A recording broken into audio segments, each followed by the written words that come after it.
this is Dr. Anita, and thank you for joining me once again. I wanted to continue in the topic and subject matter that we've been going over for the past few weeks, and it's about challenging our past to bring about a powerful future. We talked about it in relation to our health, our finances, our decision making, the trauma that we may have experienced in the past. And this time I want to look at it as it relates to relationships. I want to look at it as it relates to maybe intimate relationships, and I'm not saying intimate meaning sexually intimate, but people that you let close into your life, intimate relationships, and whether we've had a positive or a negative experience within that intimate relationship. So that's where we're going today. And I want you to think back, and I am a firm believer that to the point that when you're asked to think back over maybe the top 3, and I do this when we're talking about hurts of the past, going back in decades, from 0 to 10, 10 to 20, 20 to 30, 30 to 40, and so on.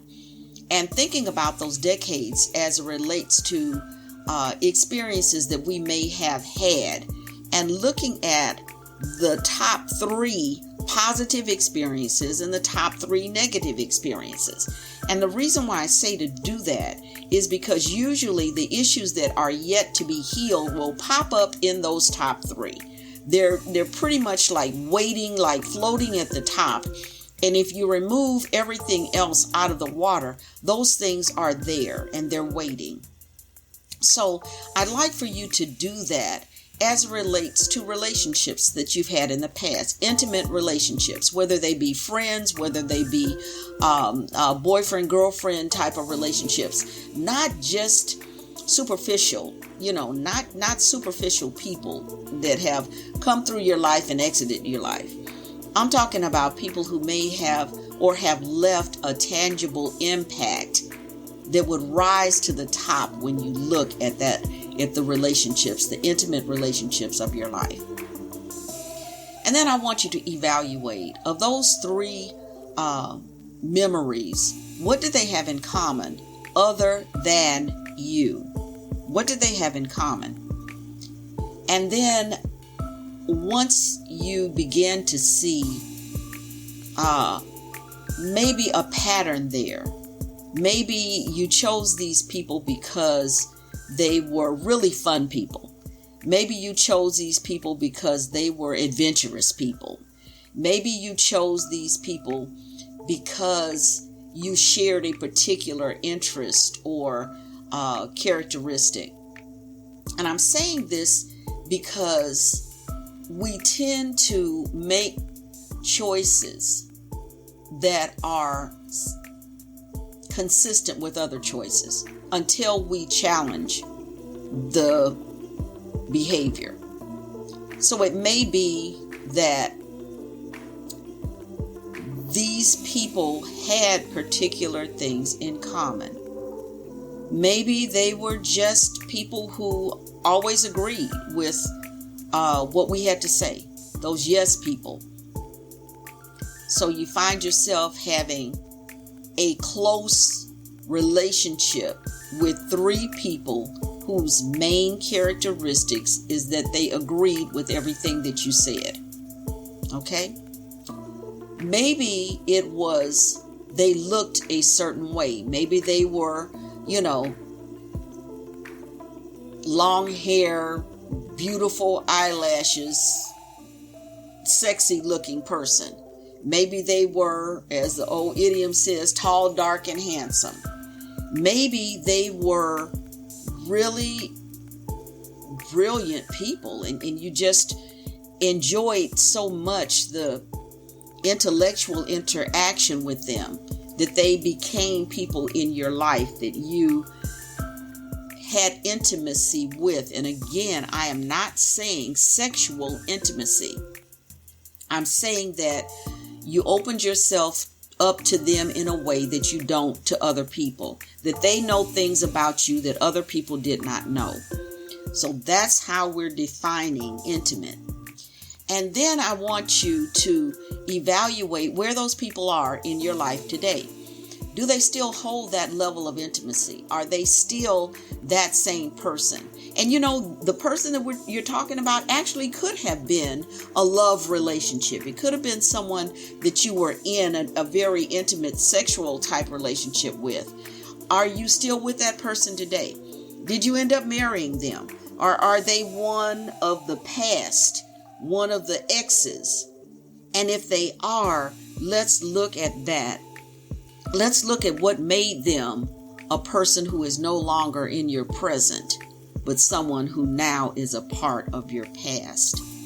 And correct what we see there, because you'll probably notice more than one person who had those same characteristics, even if they looked different, they sounded different, they were in a different state, they were at a different age, they were in a different industry.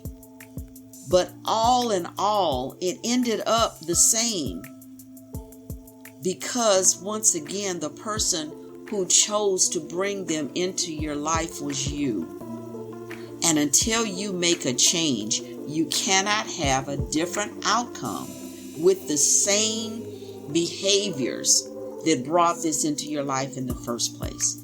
So what we're attempting to do is to get unstuck, to not continue finding the clone of the person, but to actually move beyond that relationship, take out of it the value, take out of it what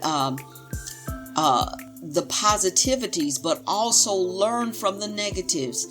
This is where diamonds come from. What we've learned over time through the pressure of that situation, in the heat of the emotion, this is where the diamond is formed.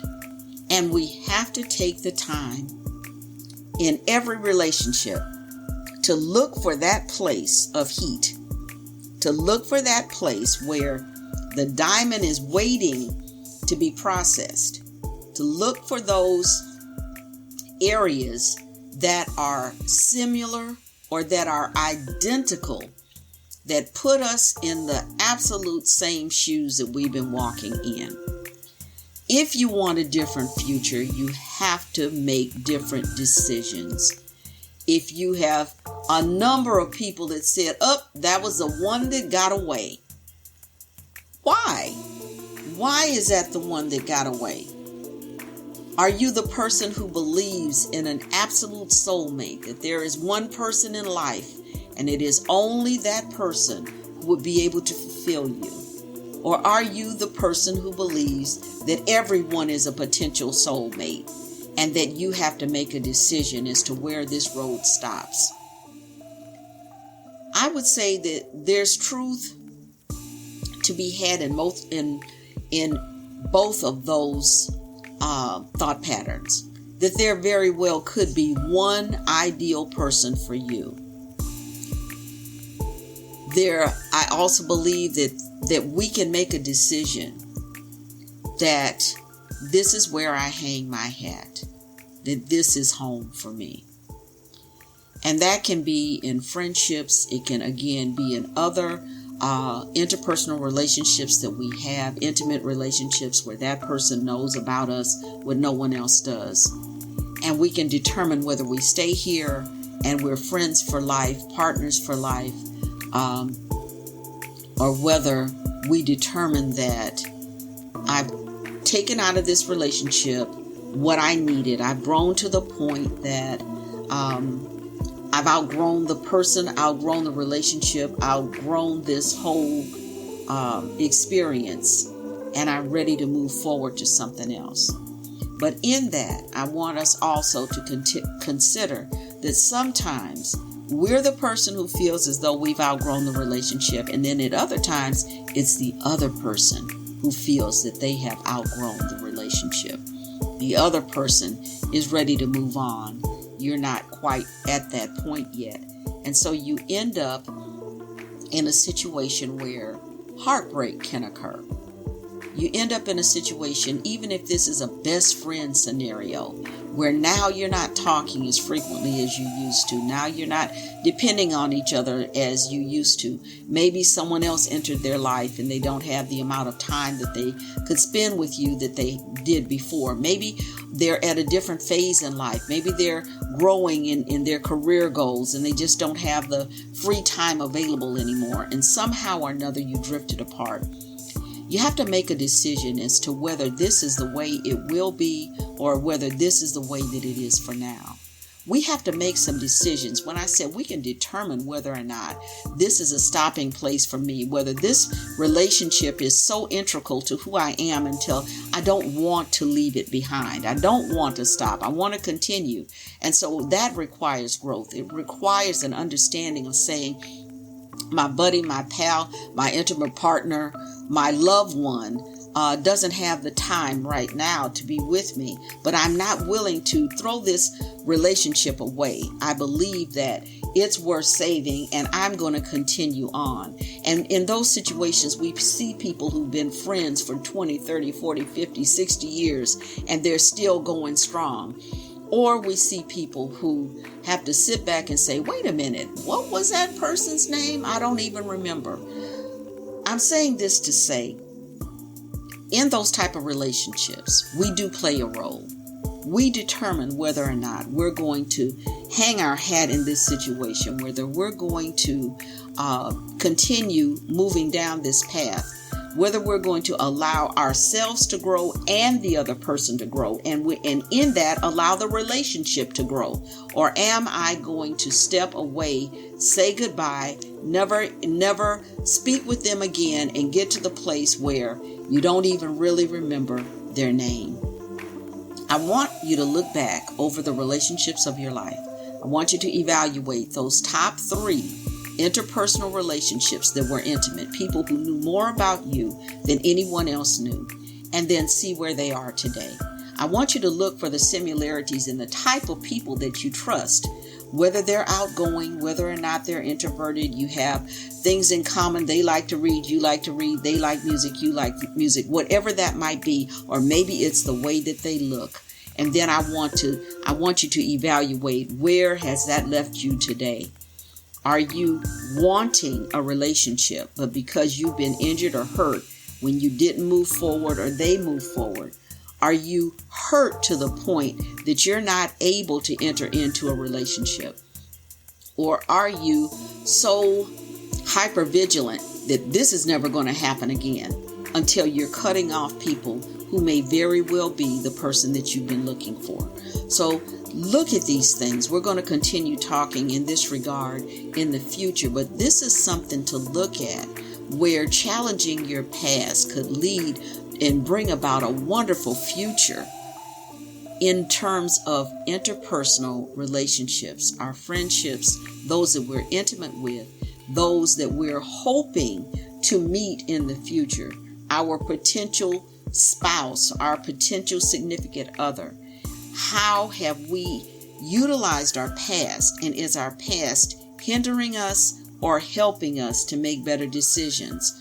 Do you look back and it seems like you got one clone and the same characteristics show up in person after person after person? Or can we see and actually make choices for our future that bring us something different than what we've always had? Thank you so much. It's Dr. Anita. Thank you for listening, and join me next time as we redefine the previous steps of your process. Never forget, becoming is a process. A process has stages. One small change changes everything. So invest in yourself. Please visit my website at www.DrAnitaMc.com. That's DrAnitaMc.com for links and additional information. And please rate the podcast if you're enjoying it.